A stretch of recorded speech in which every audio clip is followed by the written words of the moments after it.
ડેડિયાપાડામાં loan છેતરપિંડીનો ભોગ બનેલી મહિલાની વારે 181 અભિયાનની ટીમે આવી છેતરપિંડી કરનાર યુવક પાસેથી બાકી રકમ પરત અપાવવા સફળ મધ્યસ્થી કરી હતી. નર્મદા જિલ્લાના ડેડિયાપાડા તાલુકાના એક ગામમાં વિશ્વાસઘાત અને આર્થિક છેતરપિંડીનો કિસ્સો પ્રકાશમાં આવ્યો છે. અહીં એક યુવકે પોતાની કુંવારી અવસ્થાનું બહાનું કાઢી લોન મેળવવા માટે ગામની જ એક મહિલા અને તેના પતિના દસ્તાવેજો મેળવ્યા હતા. યુવકે પોતે જ હપ્તા ભરી દેશે તેવી ખાતરી આપી દંપતીના નામે લોન લીધી હતી, પરંતુ બાદમાં હપ્તા ભરવાનું બંધ કરી દીધું હતું. આર્થિક રીતે નબળા અને મજૂરી કરી જીવન નિર્વાહ કરતા પરિવારના ઘરે બેંકના માણસો ઉઘરાણી માટે આવતા મહિલા માનસિક તણાવમાં મુકાઈ ગઈ હતી. પરિસ્થિતિ વણસતા પીડિત મહિલા 181 અભયમ મહિલા હેલ્પલાઇનની મદદ માંગી હતી.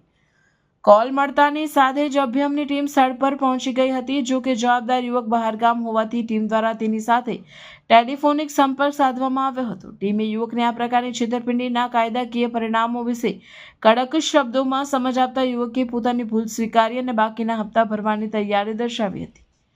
યુવક સ્થળ પર જ હાજર ન હોવાથી તેના પિતાએ જવાબદારી સ્વીકારી.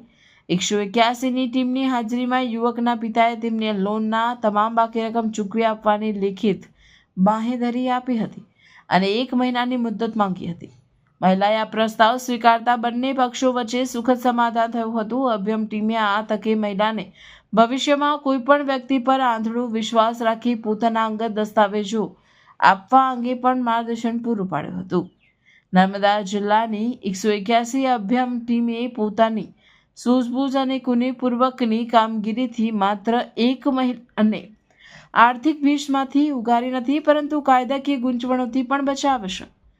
છેવાડાના ગામડાઓ સુધી પહોંચીને ત્વરિત ન્યાય અપાવતી અભયમની આ કામગીરી સમાજમાં મહિલા સુરક્ષા અને જાગૃતિનું ઉત્તમ ઉદાહરણ પૂરું પાડે છે.